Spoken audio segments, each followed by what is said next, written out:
ulikuwa na hofu gani, as in what was on your mind when you left already, wamekuachilia sasa enda, like ulikuwa na kazi nyingine unaenda ama ulikuwa unaenda tu bora tu uende? Mimi nilikuwa tu naenda tu. Yeah. Au kukuwa like na kazi nyingine kwa akili? No, lakini nilikuwa na hopes nitapata kazi poa. Yeah. Oh wow. Yeah. Okay.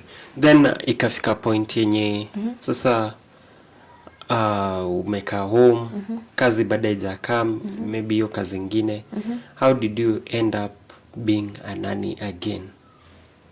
Okay, so nilikaa home, nikasema sasa nikikaa hapa mtoto anahitaji hii.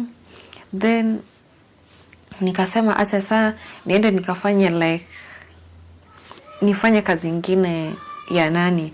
Nione kama nili move on tu na hiyo kazi, as in niliendelea tu na hiyo kazi ya nani. But nikakuja tu quit. Okay. Yeah.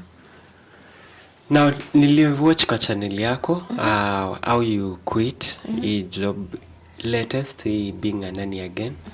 Na nimewatch na nilikuwa naambia watu hapa waende kwa channel yako or watch the rest of the story. It is sad, we are sorry you lost your grandma. Yeah, thank you.